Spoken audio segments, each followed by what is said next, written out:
दोस्तों, मेरा नाम अनुराग है और मैं एक शराबी है। मेरी आवाज हाय ठीक है आज? अनुराग। हाँ जी बिल्कुल बुलंद आवाज है जी।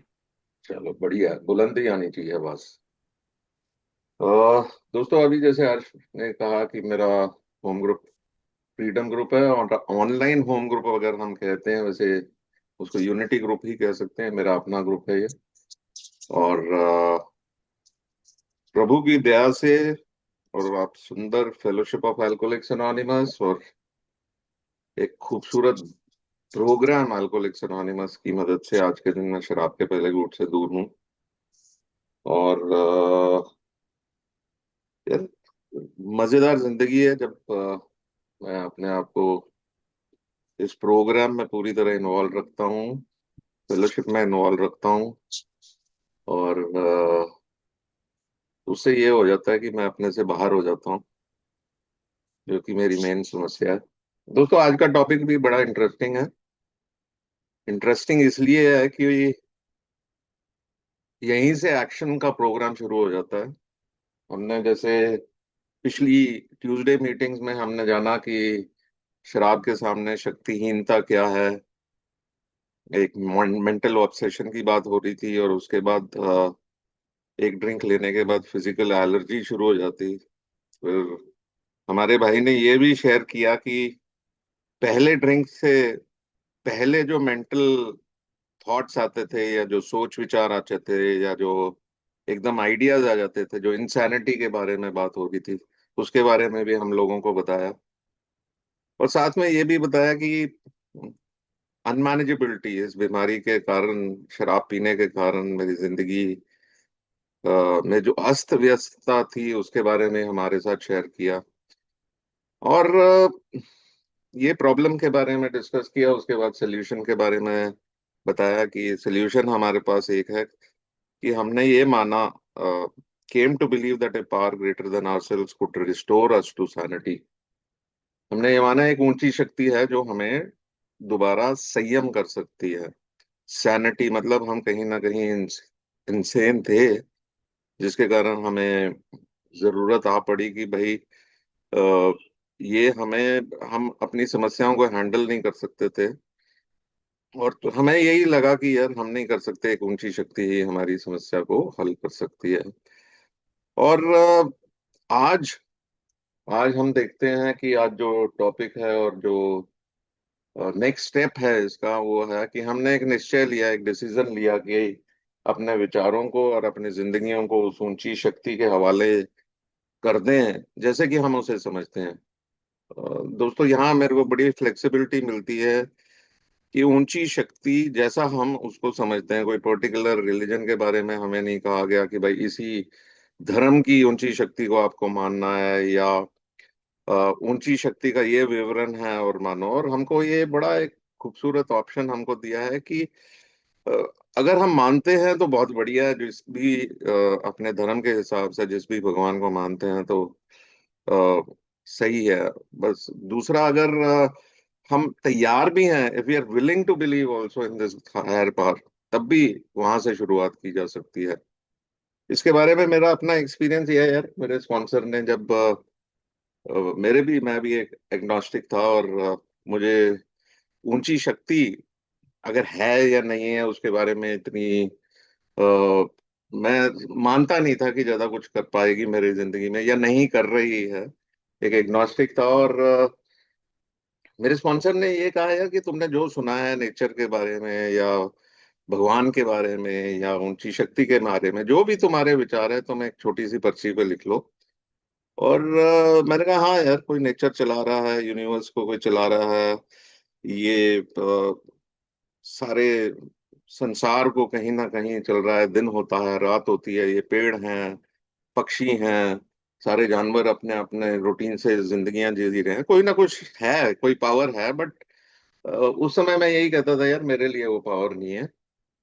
तो उन्होंने यही कहा कि ये लिख लो और वहां से शुरुआत कर सकते हो। मतलब you can start from there only, कि अपनी उस ऊंची शक्ति के मानने के लिए, और उसमें विश्वास पैदा कर लो कि वो तुम्हारी जिंदगी ठीक कर सकती है। प्रॉब्लम थी लैक ऑफ पावर। और सोल्यूशन मेरे को ये दी कि भाई, इस किताब के जरिए या इस प्रोग्राम के जरिए तुम्हारा एक ऊंची शक्ति से एक रिलेशनशिप बन जाएगा। तो अगर उस ऊंची शक्ति से रिलेशनशिप बनाना है तो सबसे पहले मेरे को एक फैसला लेना पड़ेगा यार। मेरे को एक डिसीजन लेना पड़ेगा कि अ, मैंने अपनी जिंदगी अपने हिसाब से चला के देखी, अपना सेल्फ विल यूज किया, तो क्या बना, मैं शराबी बना। और सेल्फ विल में मैंने काफी कुछ ऐसी हरकतें भी की जिसके कारण मेरे को मैंने कोशिश भी की अपने हिसाब से शराब पीने की, अपने हिसाब से शराब छोड़ने की। और जिंदगी की अस्त व्यस्तता के कारण भी, वो मेरी मर्जी के कारण ही हुआ ना। और मैंने ये देखा कि मैं अपनी मर्जी के हिसाब से जिंदगी जब जीने की कोशिश करता हूँ तो एक फेलियर होता हूँ मैं। तो अब एक फैसला कर लो अपने आप को उस ऊंची शक्ति के हवाले करने की, अपने डिसीजंस को, अपने थॉट प्रोसेस को उस ऊंची शक्ति के हवाले करने की जिससे तुम्हें मदद मिलेगी और जो तुम्हारी प्रॉब्लम को सॉल्व करेगा। अब किताब में हम पढ़ते हैं, अगर बिग बुक लोगों भाइयों ने अपने पास रखी है तो it will be very handy. Page 60 पे हम लोग पढ़ते हैं ना, three pertinent ideas, description of the alcoholic, the chapter to the agnostic, और हमारे personal adventures before and after में क्लियर थ्री पर्टिनेंट आइडियाज। और वो आइडियाज क्या थे? That we were alcoholic or could not manage our lives, that probably no human power could have relieved our alcoholism, that God could and would if he were sought. So ये step one और step to की बात हो रही है। और उसके बाद हम जब स्टेप थ्री पे आते हैं, वो ये कहता है कि being convinced we were at step three. Big Book में और बिल डब्ल्यू ने हमको पूरी कोशिश करी है कि हम पहले कन्विंस हो जाएं ये दो चीजों में। पहले 43 पेजेस में प्लस डॉक्टर्स ओपिनियन में हम लोगों को पूरी डिटेल दी गई है शराबीपन के बारे में, जो हमारी समस्या है उसके बारे में, ये सारे सिम्टम्स जो पावरलेसनेस के बारे में और अनमैनेजेबिलिटी के बारे में बताया हुआ है। और उसके बाद हमको सोल्यूशन बताया हुआ है ऊंची शक्ति के बारे में। तो कहते हैं अगर अभी भी कन्विंस नहीं हो कि तुम शराबी हो तो इसको यहीं छोड़ दो यार। तुमको पहले कन्विंस होना बहुत जरूरी है। और मुझे ये हुआ, और कहते हैं एक बार कन्विंस हो गए आप, तब हम स्टेप थ्री पे थे। वो हमने एक डिसाइड किया कि अब हम अपनी जिंदगी और अपने विचारों को उस शक्ति के हवाले करेंगे जैसे भी हम उसे समझते हैं। तो करना क्या है? तो आगे वो ये कहता है the first requirement is that we be convince that any life run on self will can hardly be a success. ये रिक्वायरमेंट की बात कर रहा है। अगर हम अल्कोहलिक्स एनोनिमस की मेंबरशिप की रिक्वायरमेंट का देखें तो वो क्या कहता है कि anybody who has a desire to stop drinking can be a member of Alcoholics Anonymous. पर यहाँ ये सोब्राइटी की रिक्वायरमेंट ये कह रहा है कि फर्स्ट रिक्वायरमेंट इज कि हमें कन्विंस होना पड़ेगा कि जो भी जिंदगी हम अपनी इच्छाओं के कारण चलाना चाहते हैं वो कभी सक्सेसफुल नहीं हो सकती। आ, इसके बारे में और डिस्कस करते हैं। पहले मैं इसको एक बार पढ़ लेता हूँ। वो कहते हैं on that basis we are almost always in collision with something or somebody, even though our motives are good. Most people try to live by this self propulsion. Each person is an actor who wants to run the whole show, is forever trying to arrange the lights, the palette, the scenery, and the rest of the players in his own way. If his arrangements would only stay put, if people would do as he wished, the show would be great. तो यहाँ एक बहुत ही अच्छा example दिया है self will का, explain करके कि भाई एग्जैक्टली सेल्फ विल क्या होती है। उन्होंने कहा यार एक हम जैसे लोग, एक एग्जाम्पल के तौर पे उन्होंने कहा कि हम एक ऐसे नाटक के एक्टर हैं जो सारा शो रन करना चाहते हैं।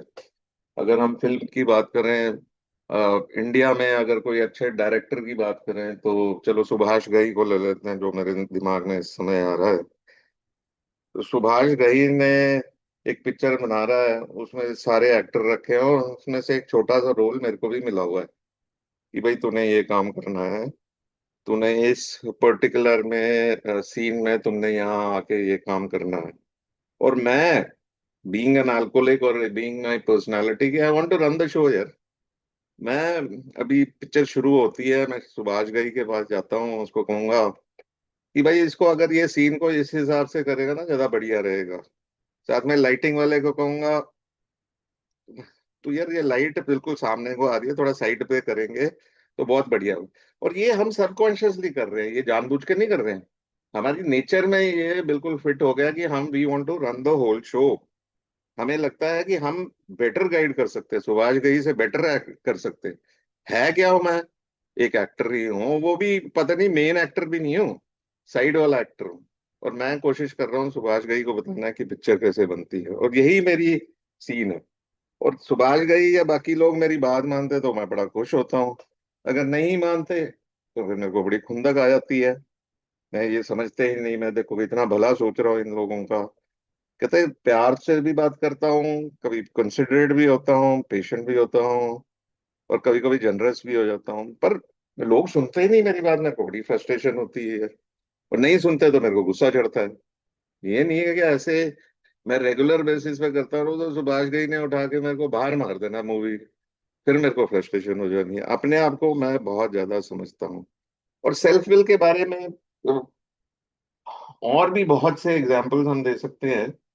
बेसिकली सेल्फ विल क्या होती है यार? बिग बुक हमें ये बताती है कि जो हमारे एक्शन सेल्फिशनेस के बेस होते हैं, अपने लिए ही सब कुछ करने के चक्कर में रहते हैं, हमेशा सेल्फ सेंटर्ड, सेल्फ सीकिंग, डर के भरे हुए, या ईगो सेंट्रिक।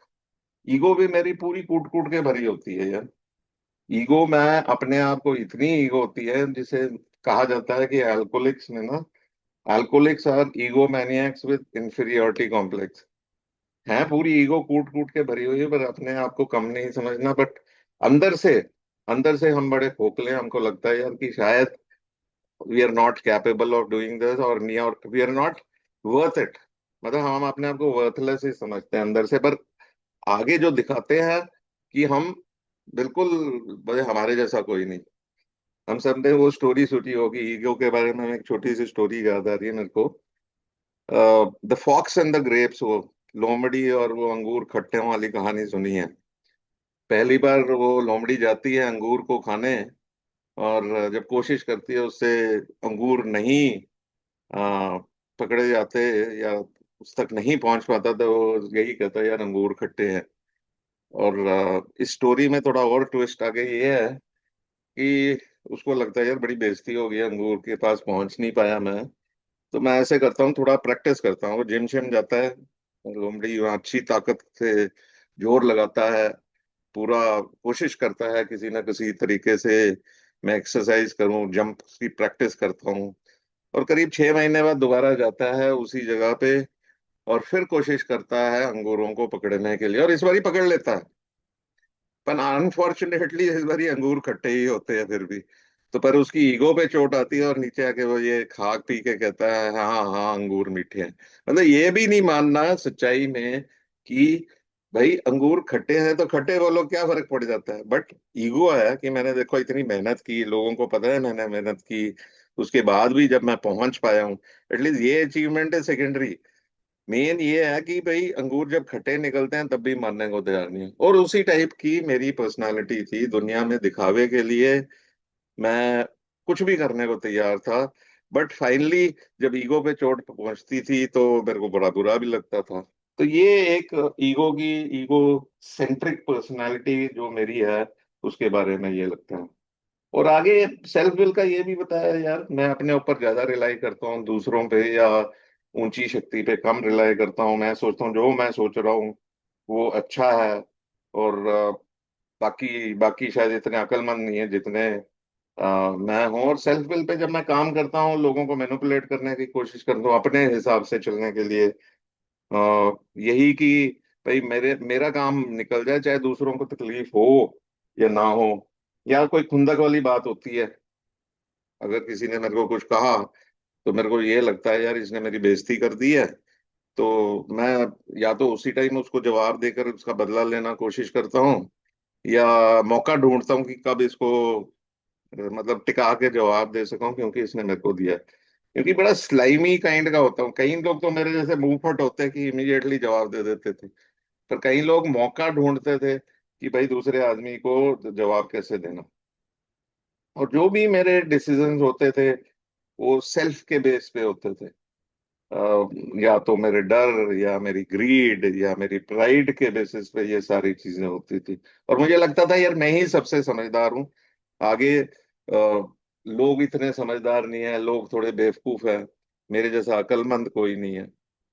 तो किताब में आगे लिखा है that's what usually happens, the show does not come off very well, he begins to think life does not treat him right, he decides to exert himself more.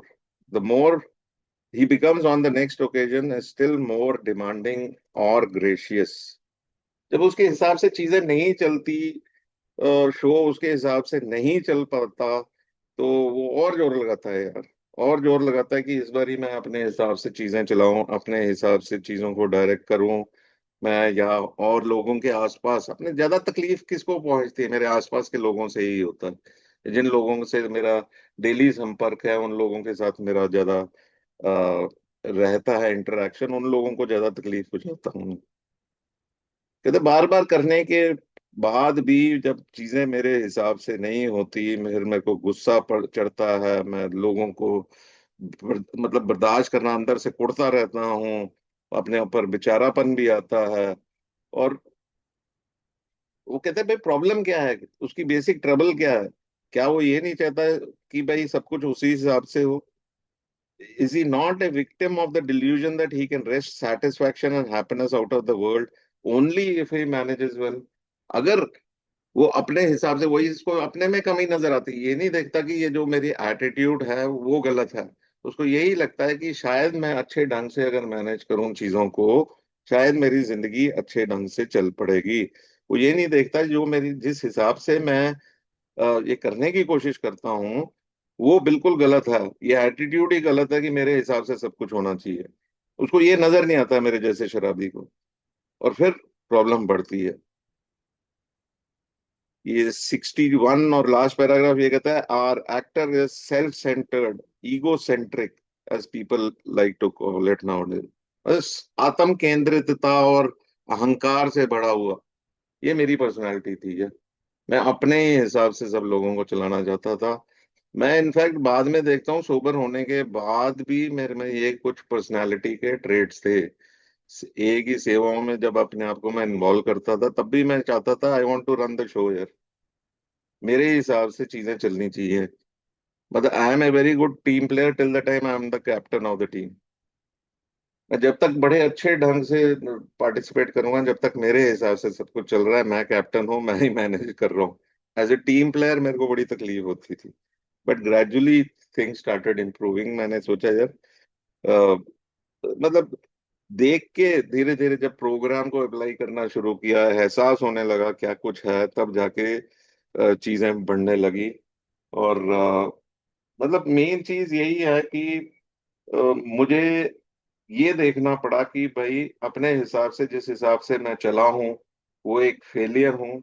मुझे इसीलिए सेल्फ विल जो है इससे बात जमने वाली नहीं है यार, एक डिसीजन ले लेना है कि अपने आप को और ये अपने विचारों को उस ऊंची शक्ति के हवाले करने के लिए।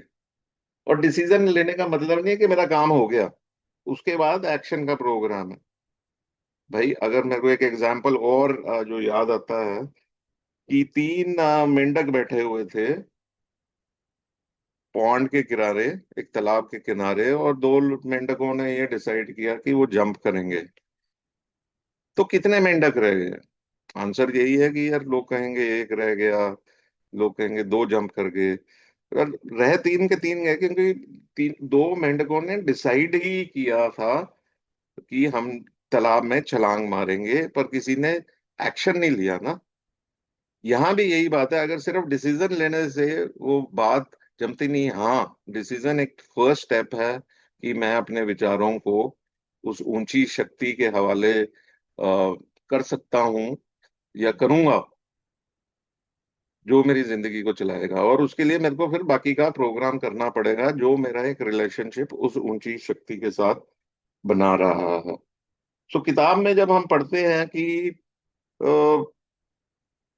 पेज 63 पे जब आते हैं, 62 में, वो यही बता रहा है कि हमारी मेन समस्याएं क्या थी। सेल्फिशनेस, सेल्फ सेंटर्डनेस, ये हमारी सारी समस्याओं की जड़ थी। कहते हैं अलग अलग टाइप के डरों को, fear, self delusion, self seeking, self pity, मतलब इन सारे हमारे विचार से। सेल्फ डिल्यूजन ये है कि हमारे को अपने बारे में बिल्कुल ही गलत विचार थे कि हम कुछ हैं। एक तो डिनायल होता है, एक डिल्यूजन होता है। डिनायल है कि चलो जी हम मानते ही नहीं कि ये प्रॉब्लम है, जबकि डिल्यूजन तो ये है कि वो चीज है ही नहीं, उसी को अपने आप के बारे में हमको ये विचार, गलत विचार होना अपने बारे में कि ये चीजें हैं। कहते driven by 100 forms of fear, self delusion, self seeking and self pity, we step on the toes of our fellows and they retaliate। और जब हम ये सारे अपनी इस विचारधारा के साथ हम दूसरों के साथ संपर्क करते हैं, या दूसरों के साथ हमारा व्यवहार होता है, हम दूसरों को तकलीफ हो जाते हैं, और जब वो रिटेलिएट करते हैं, जब वो ऊपर से जवाब देते हैं, या वो हमारे साथ कोई ऐसा हरकत करते हैं और हम सोचते हैं यार हमने तो कभी किसी को बुरा कहा ही नहीं, अपने विचार में हम बहुत अच्छे हैं। Sometimes they hurt us seemingly without provocation, but invariably, मतलब हर बार यही हुआ है कि हमने कहीं ना कहीं, हमने कोई जो भी डिसीजन लिया या उनके साथ व्यवहार किया है, वो सेल्फिशनेस के बेस पे था या सेल्फ के बेस पे था, जो हमें इस चोट पहुंचाने के लिए उस पोजीशन में लेकर खड़ा किया है। तो आगे कहता कि so our troubles we think are basically of our own making. So हमारी जितनी भी समस्याओं, हाँ, वो किसी और के कारण नहीं है, वो हमारे अपने कारण है। सो हमारे ही कारण ये समस्याएं खड़ी हुई हैं। दे arise out of ourselves and alcoholic is an extreme example of self will run riot. ये अक्सर हम लोगों को सुनते हैं शेयर करते हुए, सेल्फ विल रन रॉयट, कि मैं अपनी मर्जी के कारण इधर उधर पूरी तबाही मचाई हुई है, मेरे ही हिसाब से सब कुछ चलो, नहीं तो बात नहीं जमेगी, मेरे ही हिसाब से सब लोगों को काम करना पड़ेगा। कहते above everything alcoholics must be rid of this selfishness, मतलब मेरे जैसे शराबी को ये सेल्फिशनेस को खत्म करना पड़ेगा, इसको हटाना पड़ेगा, have to get rid of it, किसी ना किसी तरह के। We must or it kills us, मतलब सीधा बताया हुआ है कि भाई अगर मैं अपनी ये सेल्फिशनेस को नहीं हटाऊंगा, ये मेरे को मार देगा। और there often seems to be no way entirely getting rid of self without his aid. और मैं अपने आप नहीं कर सकता यार, ये सेल्फिशनेस मेरे बस की बात नहीं है। मेरे बस की बात होती तो मैं बहुत पहले ही इसको संभाल लिया होता, बट मेरे जैसे शराबी के लिए ये करना बहुत मुश्किल है। और ये कौन कर सकता है? There is often no way entirely getting rid of self without his aid. His aid मतलब भगवान की मदद के बिना मैं ये सेल्फिशनेस को नहीं भगा सकता। कहते बड़े बड़े लोगों में हमारे पास चाहे मॉरल वैल्यूज हैं या फिलोसफिकल कन्विक्शंस हैं, बट हम नहीं कर पाते यार ये। हम अपने बलबूते पे नहीं कर पाते, ना ही हम अपने चाहने से या विचारधारा रखने से अपनी सेल्फ सेंटर्डनेस को खत्म कर सकते हैं। और हमें क्या चाहिए? उस ऊंची शक्ति की मदद, उसके बिना ये काम हो ही नहीं सकता। ना मेरी सेल्फिशनेस जा सकती है, ना मेरी शराब जा सकती है, ना मेरी और जिंदगी की समस्याएं अपने बलबूते पे होगी। मेरे को यही लगता है यार मैं मैनेज कर लूंगा। मैं मैनेज करता आया हूँ, देखो मैं जिंदगी में इतना कुछ किया है, अपनी मेहनत से किया है, अपनी ईमानदारी से किया है, अपने मॉरल वैल्यूज से किया है। भैया ये सब किसी काम नहीं आना, क्योंकि मैं यही सोचता हूँ मैं सुप्रीम हूँ यार। मैं अपने हिसाब से जिंदगी को चलाऊंगा, अपने परिवार को चलाऊंगा, अपने आसपास लोगों को चलाऊंगा, अपनी संस्था को चलाऊंगा। पर होता यह है कि चीजें नहीं होती, और जब मेरे हिसाब से चीजें नहीं होती और मेरे को फ्रस्ट्रेशन होती है, और फिर मैं शराब की तरफ भाग जाता हूँ। मुझे ये लगता है मैं इसलिए भी पी लेता हूँ कि मैं शराब को नहीं कंट्रोल कर पाऊंगा। देखो मैं कितना फेलियर हूँ जिंदगी में। अपने आप पे जो मेरा विश्वास था वो बिल्कुल ही खत्म होता जाता था। और अगले दो पैराग्राफ मेरे लाइफ लाइन रही हैं, मतलब थर्ड स्टेप प्रेयर से पहले। आ, मेरे को जिंदगी में ऊंची शक्ति के बारे में क्लैरिटी यहीं से मिलनी शुरू हुई। जो मैं पहले उस पर्ची में जो मेरे विचार थे भगवान के बारे में, ऑल पावरफुल, ये वो, हर जगह है, सब कुछ कर सकता है, वो तो था ही था। बट एक personal one two one relationship बनाने में मेरे को इस पैराग्राफ ने बहुत मदद की। वो ये कह रहा है, this is how and the how and why of it. First of all we had to quit playing God, it did not work. सबसे पहला काम मेरे को यह है, मेरे को भगवान बनना बंद करना पड़ेगा। वो काम नहीं किया। और वो अगर विश्वास नहीं होता, मैं देखूं यार, पुरानी जिंदगी देखूं, शराबीपन रोकने के लिए, अपनी शराब के लिए मैंने क्या कोशिशें नहीं की हैं।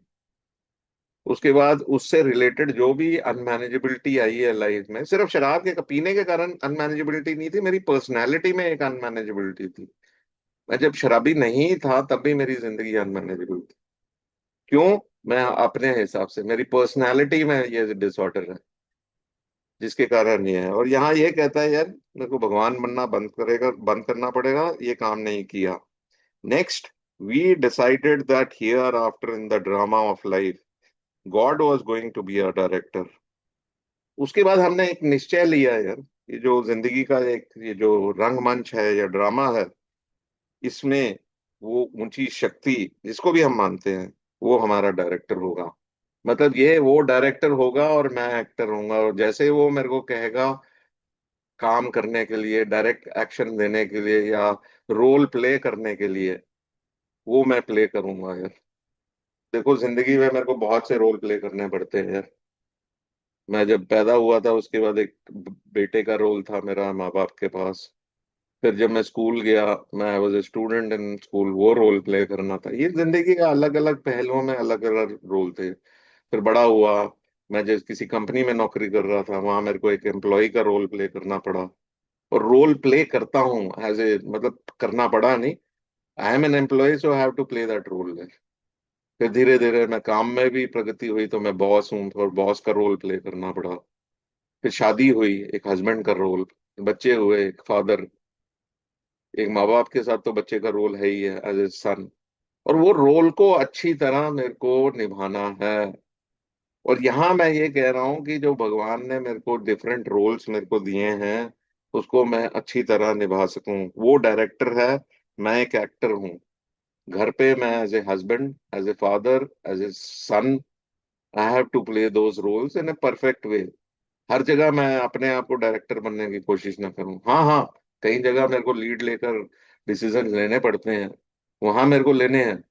बट हर तरफ मैं यही सोचूं, मैं इन सबका बॉस हूँ, सबको अपने हिसाब से चलाना चाहता हूँ। ये मेरी पर्सनालिटी का एक डिसऑर्डर है। और यहाँ मेरे को पता चला मेरा रिलेशनशिप उस ऊंची शक्ति के साथ क्या बन रहा है। We decided that hereafter in this drama of life, God was going to be a director, that I am an actor, ये लिखा नहीं है। He is the principal, we are his agents। Principle मेन वो है, मैं उसका एक कार्य करता हूँ उधर।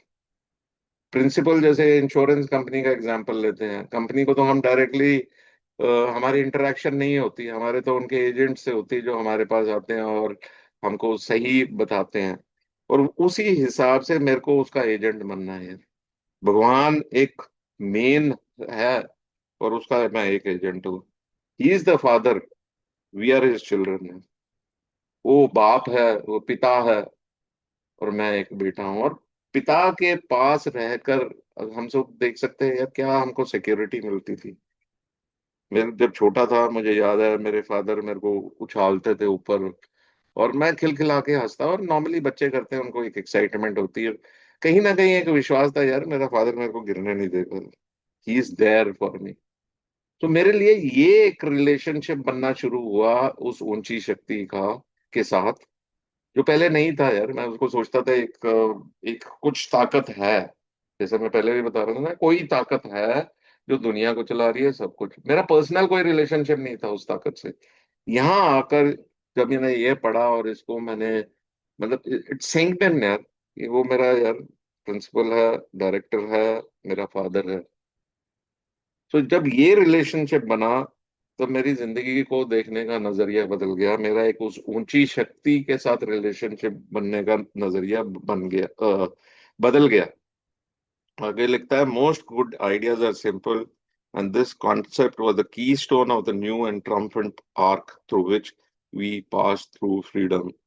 ये तो बहुत ही सिंपल आइडियाज थे यार, कोई ज्यादा ये हम मंत्र नहीं पढ़े हुए थे। उन्होंने कहा कि आपको एक टांग पे खड़े होके पूरी हनुमान चालीसा या कोई और चीज नहीं बोलनी है, वो भी अगर बोल सकते तो एक्सेलेंट है। या एक सिंपल है, जैसे मेरा रिलेशनशिप अपने पिता से है, अपने प्रिंसिपल से है, या अपने डायरेक्टर से है, वो रिलेशनशिप मेरे को बनाए रखना है उस ऊंची शक्ति से। और जब मैं ये सब कुछ करने लगूंगा, तो आगे ये बताया हुआ, ये प्रोमिसेस आ गए हैं। कहते जब मैं ये रिलेशनशिप अपनी उस ऊंची शक्ति से बनाता हूं, तो क्या होता है, वो पेज 63 पे है। ये हम वादे सिर्फ स्टेप 9 के पढ़ते हैं कि if we are painstaking about this phase of development, we'll be amazed before halfway through। Her step में वादे दिए हुए हैं दोस्त, हर स्टेप में एक वादा है। और यहाँ बताया हुआ है, when we sincerely took such a position, all sort of remarkable things followed। जब हमने सिंसियरली ये पोजीशन लिया कि वो हमारा पिता है, वो हमारा डायरेक्टर है, वो हमारा प्रिंसिपल है, बहुत ही चमत्कारी और रिमार्केबल थिंग्स हमारी जिंदगी में आनी शुरू हुई। We had a new employer.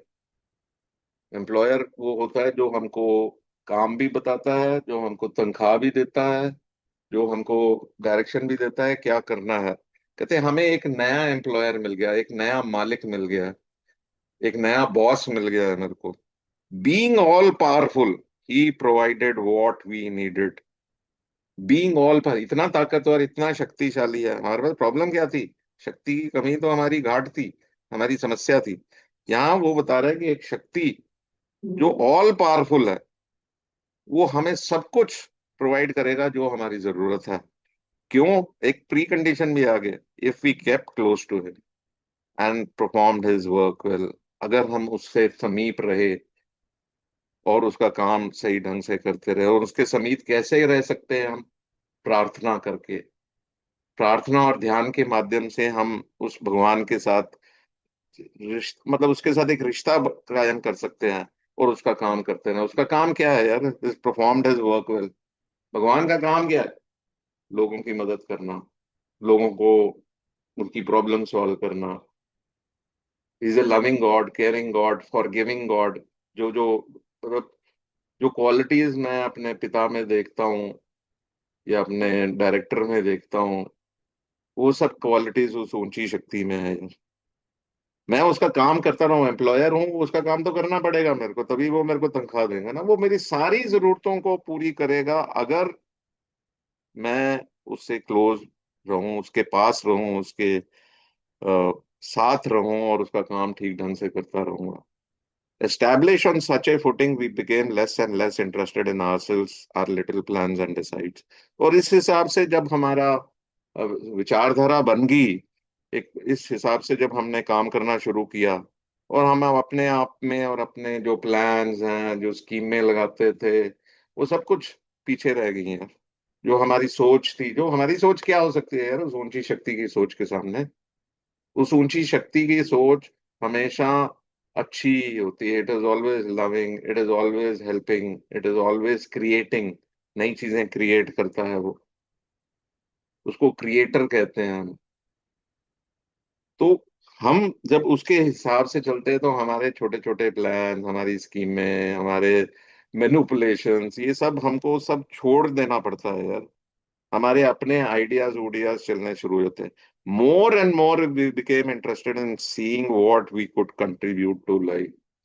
और हमको ये देखना पड़ा, देखने को मिलता है कि हम और क्या कंट्रीब्यूट कर सकते हैं जिंदगी को यार। हम और इस जिंदगी को कैसे बेहतर बना सकते हैं, अपने आप को, अपने परिवार को, अपने समाज को, अपने ग्रुप को और बेहतर कैसे कर सकते हैं हम, और अच्छे ढंग से कैसे चला सकते हैं हम कैसे दूसरे इंसान की मदद कर सकते हैं, कैसे हम उसकी जिंदगी में अपना योगदान देकर उसकी जिंदगी में परिवर्तन ला सकते हैं कुछ अच्छाई से। क्या हम अपने एक्सपीरियंसेस से, हमको अल्कोहलिक्स एनोनिमस में इतना खूबसूरत मौका मिला है कि अब हम शराब से दूर हो गए हैं। अब हमारी जिंदगी शराब के बिना एक अच्छी और खुशहाल जिंदगी है। आज मेरी रिस्पॉन्सिबिलिटी क्या है यार? सिर्फ घर बैठ के अलग अलग मीटिंग्स में अटेंड करके सुनने की बात नहीं है। मेरे को ये देखना है कि कैसे मैं किसी दूसरे व्यक्ति की मदद कर सकता हूँ, कैसे मेरा जो ये एक्सपीरियंस है, ये खजाना है, कैसे मैं ये दूसरों लोगों के साथ बांट सकता हूँ कि उसको भी एक उम्मीद हो और उसको भी एक होप हो कि वो भी ठीक हो सकता है। और दोस्तों, जब हम इस काम में साथ में लग जाते हैं तो लाइफ खूबसूरत हो जाती है यार। मैं ये देखता हूँ अपने आप से निकलने के लिए, अपने सेल्फ विल या सेल्फ सेंटर्डनेस से निकलने के लिए इससे बढ़िया और कोई रास्ता नहीं है। मेरे को तो नहीं मिला। और मैंने और भी लोग देखे हैं, सिर्फ अल्कोहलिक्स एनोनिमस में ही नहीं, बाहर भी अलग अलग स्पिरिचुअल ऑर्गेनाइजेशन में देखे हैं लोग, कि जो लोग सेवा में हैं, दूसरों की मदद करते हैं, दूसरों को सुख पहुंचाने की कोशिश करते हैं, उनके चेहरे पे एक ऐसा सुकून है जो कि मैंने नॉर्मल मेरे चेहरे पे नहीं था जब मैं शराब पीता था या जब मैं सेल्फ सेंटर्ड या सेल्फिश था। तो यहाँ ये बड़ा क्लियर आपको पढ़ने को मिलता है और महसूस करने को मिलता है कि यस यार, मैं जब अपने आप को अपने से बाहर निकलता हूँ और मैं सोचता हूँ दूसरों की कैसे मदद कर सकता हूँ, तो लाइफ मेरी ही अच्छी होती है। आगे लिखता है कि as we felt new power flow in, as we enjoyed peace of mind, as we discovered we could face life successfully, as we became conscious of his presence, we began to lose our fear of today, tomorrow and hereafter. We were reborn। कहते जब हमने नया एहसास होना शुरू हुआ है यार, ये इस शक्ति का, जो पहले तो हमारी शक्ति की कमी ही प्रॉब्लम थी ना, और अब हमें पता चल गया यार ये शक्ति मेरी जिंदगी में क्या कुछ कर सकती है। और जब मेरे को ये एहसास होने लगा, उसकी शक्ति मेरे अंदर फ्लो करने लगी, जब मेरे को वो सुकून और जो सेरेनिटी मिलने लगी, और जब मैंने ये डिस्कवर किया कि यार मैं अब जिंदगी को सक्सेसफुली फेस कर सकता हूँ, जो पहले हमेशा मेरे को लगता था यार मैं नहीं कर पाऊंगा, मैं शायद इस काबिल नहीं हूँ, अपने बारे में बड़ी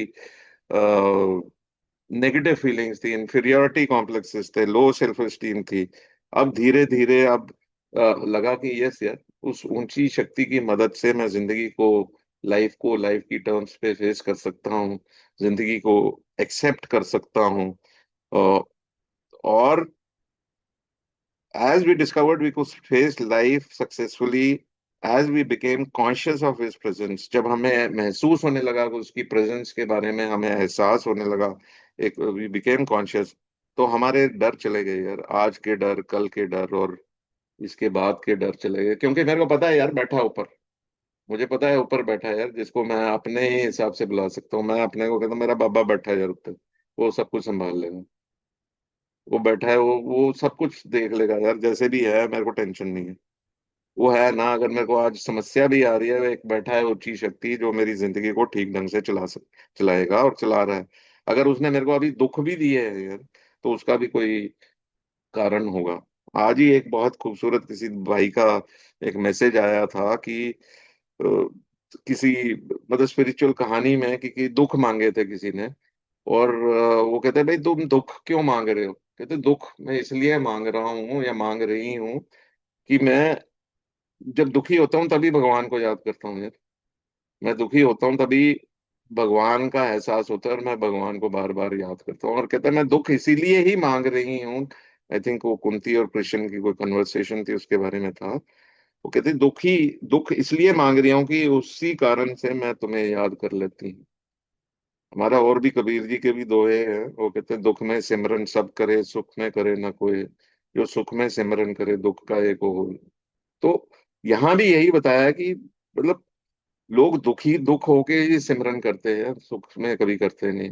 और यहाँ मेरे को अल्कोहलिक्स एनोनिमस के प्रोग्राम में ये बताया यार, जब मैं रेगुलर रिलेशनशिप बनाऊंगा उस ऊंची शक्ति से और उसका काम ठीक ढंग से करता रहूंगा, मेरी जिंदगी, मेरी विचारधारा में बदलाव आएगा। जो साइकिक चेंज डॉक्टर सेल्सवर्थ या वो कार्ल जंग बात करते थे, वो यहाँ शुरू होता है यार, एक डिसीजन से ही शुरू हो जाता है। इस थर्ड स्टेप अभी डिसीजन है, एक्शन तो आगे लेना है कि इसको अपनी जिंदगी में एहसास करने के लिए। कहते हैं, जब हम ये करते हैं तो हम प्रार्थना करते हैं यार। और प्रार्थना भी बड़ी सिंपल है, third steps prayer. I am sure हम में से काफी लोग डेली बेसिस पे अपनी लाइफ में कर रहे हैं, और अगर नहीं कर रहे हैं तो शुरू कर दें। बहुत ही खूबसूरत प्रार्थना है। कहते God I offer myself to thee, to build with me and do with me as thou build. हे प्रभु, मैं अपने आप को तेरे को समर्पित करता हूँ, जैसा तू मुझे चाहे वैसे मेरा निर्माण करे, और वैसे ही तेरी मर्जी के हिसाब से चलूं यार, मेरी मर्जी बीच में ना आए, क्योंकि मेरी मर्जी ने मेरे को क्या बनाया है, शराबी। Relieve me the bondage of self, that I may better do thy will. भगवान मेरे को ये जो बंदिश है अपने बारे में, ये जो मतलब जो मैं हमेशा एक बॉन्डेज है जो 24 घंटे मैं अपने लिए ही करता हूँ, self centred self seeking behaviour है, उससे मेरा वो छुटकारा दिलवा दे, और मैं तेरी मर्जी करूं। टेक अवे माई डिफिकल्टीज, मेरी मुश्किलों को ले ले, that victory over them may bear witness to those I would help of thy power thy love and then thy way of life. कहते हैं मेरी मुश्किलें ले ले, और उसके ऊपर जो जीत हो वो एक विटनेस हो, वो एक मतलब विटनेस करे कि मैं आपकी मदद, आपका प्यार, आपकी ताकत और आपके टाइप की जिंदगी जीने के लिए मैं पास करता रहूं। May I do thy will always, मैं तेरी मर्जी करूं, तेरे हिसाब से चलूं, दाई विल ऑलवेज। ये एक हम लोगों का एक कहते तेरी मर्जी मेरी नहीं, हम प्रेयर के बाद भी कई दोस्त इसको रिपीट करते हैं, तेरी मर्जी चले मेरी नहीं। और ये एक है, और ये प्रेयर को यार जब हम स्टेप्स करते हैं तो बेटर यही है, या तो स्पॉन्सर के साथ हम मिलकर करें, या आप करना चाहें तो हम अपने परिवार के किसी और, अपनी वाइफ के साथ या किसी और के साथ भी कर सकते हैं, या स्पिरिचुअल एडवाइजर है उसके साथ ये प्रार्थना करें, क्योंकि बहुत ही एक मेरे को याद है कि जब मैंने ये प्रार्थना जब मैं स्पॉन्सर के साथ की थी, तो मेरे को एक अलग टाइप की फीलिंग और हल्कापन महसूस हुआ था। और आज ये जिंदगी का मेरा आई थिंक मेरे प्रेयर लिस्ट में एक ये भी प्रेयर है जो एक इम्पोर्टेंट पार्ट है। और वो ये कह रहा है कि यार आगे इन्होंने यही बताया कि भगवान से मिलना है, अगर कोई नहीं है तो अकेले भी हम मिल सकते हैं। अल्टीमेटली भगवान की मर्जी पे मेरे को चलना है, मेरी मर्जी was a failure, and action, अब एक्शन का टाइम आता है यार।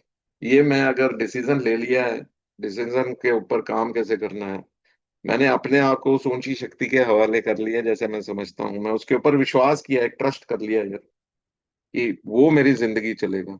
और इस पे एक्शन लेना जरूरी है, नहीं तो मेरा भी वो डड्डुओं वाला हाल, वो मेंढक वाला हाल हो जाएगा, जो साइड में बैठ के डिसाइड तो कर लिया भाई हमने छलांग मारनी है उसमें, एक्शन लिया नहीं।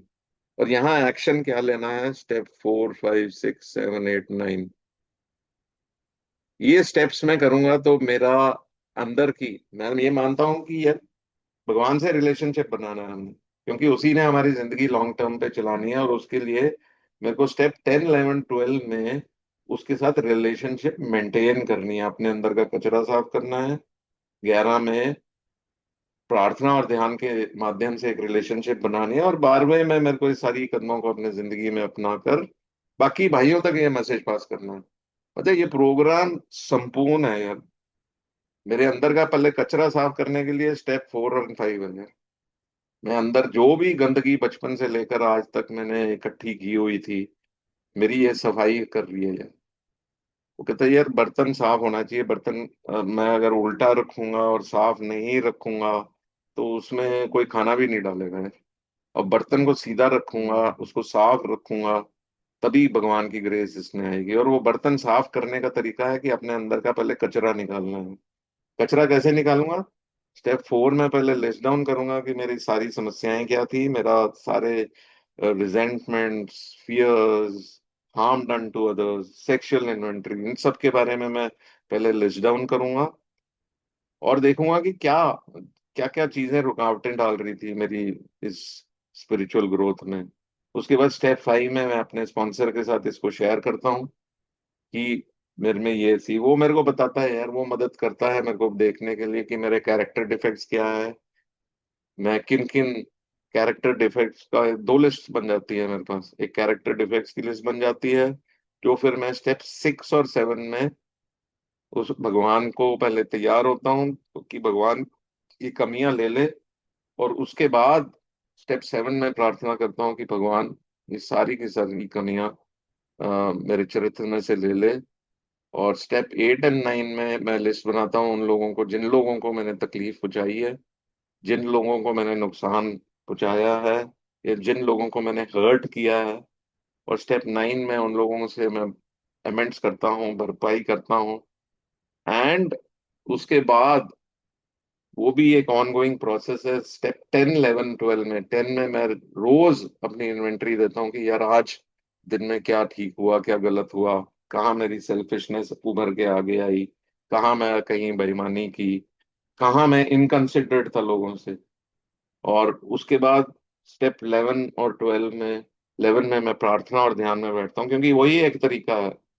हमारे को और कोई तरीका बताया ही नहीं है कि भगवान से रिलेशनशिप बनाने के लिए मेरे पास और कोई तरीका है। स्टेप 11 का प्रार्थना और ध्यान, अलग अलग तरीके हैं प्रार्थना ध्यान करने के लिए, बट ये एक बहुत खूबसूरत है। उसमें भी एक अच्छी प्रार्थना है, सेंट फ्रांसिस प्रेयर, वो भी बहुत मदद करती है मेरे को एक रिलेशनशिप ऊंची शक्ति से बनाने के लिए। और भगवान से मैं मांगता हूँ कि क्या क्या चीजें मेरे में कमियां हैं उसको दूर करे। और स्टेप 12 भी एक बहुत ही खूबसूरत एक्सपीरियंस है।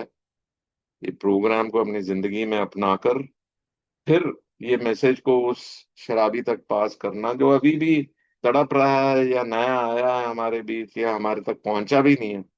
बहुत से ऐसे भी शराबी है जिन बेचारों को ये भी नहीं पता कि कोई एक रास्ता है जिस पे चलकर वो शराब से दूर हो सकते हैं। बहुत से बिना मैसेज के भी चले जाएंगे यार।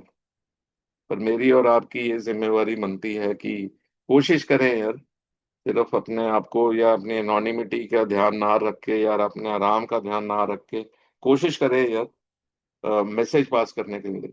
मैं और आप उसको ठीक नहीं कर सकते, ठीक तो उनको ईश्वर ही करेगा। पर एटलीस्ट उनके पास मैसेज होना है यार, मरने से पहले एक बार ही मैसेज तो हो कि एक अल्कोहलिक्स एनोनिमस एक रास्ता है जिस पर चलकर हम लोग ठीक रह सकते हैं। और जब मैं ये काम करता रहूंगा यार, भगवान मेरी सारी जरूरतें पूरी करेगा। और प्रार्थना और ध्यान और ये काम करता रहूंगा, मेरे को तो मौका मिला है, बाकी तो सेवा मैं बाहर भी कर सकता हूँ, कहीं भी किसी भूखे को खाना खिलाया है, या किसी मंदिर या कहीं जाके लोगों की मदद करनी है, वो भी एक तरीका है। पर मेरे पास तो रेडीमेड है यार, मेरा जो एक्सपीरियंस है it is a treasure house है, क्योंकि वो शराबी, दूसरा शराबी मेरे एक्सपीरियंसेस से रिलेट करता है। और ये मैं अगर उसका काम करता रहूंगा ठीक ढंग से, वो मेरी जिंदगी ठीक ढंग से चलाता रहेगा। तो मैं यहीं रुकता हूँ। Thank you very much for giving me an opportunity to share. धन्यवाद।